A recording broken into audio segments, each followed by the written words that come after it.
Hola, hoy vengo a hablarte de la culpa. ¿A qué te suena eso de la culpa? Seguramente esa palabra no te suena a nada bueno. La culpa es como si tuviéramos una nube encima nuestro que nos acompaña todo el día y que pesa muchísimo. Una nube tan pesada sobre nuestras espaldas lo que nos hará es sentirnos incómodos y con pocas ganas de hacer cosas. La culpa, como el resto de emociones, son normales y naturales, así que aunque te suene a algo malo, es una sensación totalmente normal. Todos sentimos culpa alguna vez. Por ejemplo, cuando nos hemos portado mal, muchas veces después sentimos culpa y nos sentimos mal por haber hecho daño a otra persona o por haber hecho algo que no teníamos que hacer. Pero muchas veces también sentimos culpa en situaciones que no hemos hecho nada o que no podríamos haber evitado. Cuando sentimos culpa por situaciones que podríamos haber evitado, a mí me gusta llamarlo responsabilidad. Por ejemplo, si tiro un juguete contra el suelo porque me he enfadado y este juguete se ha roto, soy responsable de que se haya roto. Si yo no lo hubiese tirado contra el suelo, probablemente ese juguete no estaría roto. Así que ahí es bastante normal sentir eso que llamamos culpa. Pero como te decía antes, muchas veces también sentimos culpa en situaciones que no podríamos haber evitado. Por ejemplo, cuando alguien fallece. A veces, cuando alguien fallece, sentimos culpa por pensar que lo podríamos haber evitado, que a lo mejor podríamos haber hecho las cosas mejor, que tendríamos que haber hecho las cosas de otra manera. Parece raro, ¿verdad? Voy a ponerte un ejemplo para que entiendas que a veces sentimos culpa en situaciones que no tendríamos por qué sentirlas. Voy a ponerte un ejemplo en el que sentimos culpa sin ser responsables.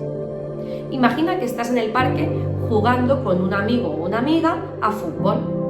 Le estás pasando el balón y cuando le chutas la pelota, tu amigo o amiga al chutarla se resbala, se cae y se hace muchísimo daño en el pie. Aunque no fue tu culpa, porque tú simplemente le has pasado la pelota y se ha resbalado, a veces tendemos a pensar que si a lo mejor le hubiésemos pasado la pelota más flojito, si a lo mejor hubiésemos jugado a otra cosa, si quizá le hubiésemos ayudado antes a practicar unos chutes, a lo mejor eso no habría pasado. Esto es un sentimiento de culpa y también pasa a veces cuando alguien fallece. Pero la muerte es un proceso vital y que ocurre independientemente de que nosotros hayamos sido más o menos amables con una persona.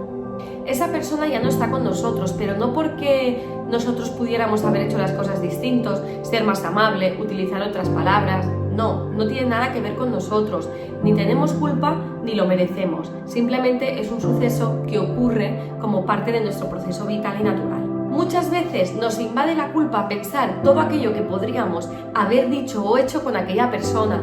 Quizá podríamos haber pasado más tiempo, ser más cariñosos o cariñosas, haberle invitado a dar un paseo, a jugar. También incluso a veces nos invade la culpa pensar en todas aquellas cosas que a lo mejor no hicimos tan bien, aquella mala contestación, aquel mal día, aquella vez en que le negamos un abrazo.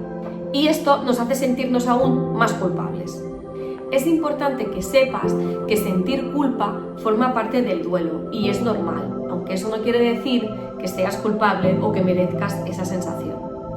Hablar con alguna persona que te haga sentir a gusto, que te haga sentir cómodo, como por ejemplo un adulto de confianza, te puede hacer entender qué es esto de la culpa y además seguro que compartiendo todos estos pensamientos te sientes un poco mejor. Como te decía, la culpa es inevitable, así que te comparto algunas ideas para que puedas sentirte un poco más aliviado. Por ejemplo, le puedes escribir una carta a esa persona que ya no está. Puedes a lo mejor escribir cómo te sientes, qué es lo que piensas, qué te gustaría haberle dicho y no le has dicho, o disculparte si así lo sientes. Otra actividad que me encanta es crear un álbum de recuerdos, porque pese a que pienses en todo aquello que podrías haber hecho y no has hecho, o en todo aquello que hiciste y no tendrías que haber hecho, estoy convencida de que has compartido muchísimos momentos con esa persona en los que sí, que te has sentido a gusto, que te has sentido feliz y que te hacen sentir bien. Así que en vez de pensar en todo aquello que podríamos haber hecho, vamos a pensar en todo aquello que sí que hicimos y nos hizo sentirnos felices. Así que vamos a plasmarlo en un álbum precioso con imágenes, frases, escritos, lo que te venga a la cabeza. Es súper importante que la muerte es algo que no podemos evitar, así que entender este proceso como algo natural nos hará entender que nosotros no somos culpables de que esto haya ocurrido. Te propongo que hagas algún tipo de ritual de despedida para poder entender mejor todo este proceso, así que seguro que le puedes pedir a algún adulto a que te ayude a pensar qué es lo que podrías hacer para despedirte.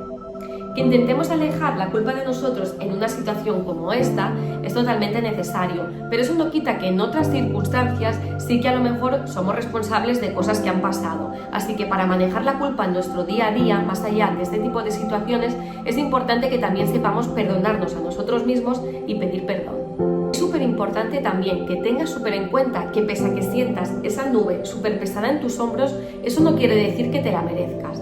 Así como tampoco quiere decir que cuando perdemos a alguien a quien queremos tengamos que estar tristes o nos tengamos que sentir culpables por hacer cosas que nos ponen felices o que nos gustaban hacer. Las cosas malas no las merecemos y pese a que las estamos viviendo, eso no quiere decir que sea justo o que tengamos entonces que sentirnos cada día peor. Por eso, pese a que te sientas así, sí que te mereces pasarlo bien, sí que te mereces disfrutar y sí que te mereces ser y estar feliz. Así que estoy convencida que si ahora detectas a alguien a tu alrededor que siente esta nube sobre sus hombros llamada culpa, seguro que podrás ayudarle. Puedes invitarle a escribir una carta para esa persona, podéis hacer un álbum compartido, incluso un ritual de despedida. Pero como siempre, lo primero que puedes hacer es ofrecerle hablar contigo, un espacio cómodo, tranquilo, en el que compartir lo que pensáis, lo que sentís, o simplemente dejarle su espacio y ofrecerle un súper abrazo. Recuerda que todos experimentamos estas emociones, mayores y pequeños, así que compartirlas y identificarlas es clave para poder sentirnos mejor.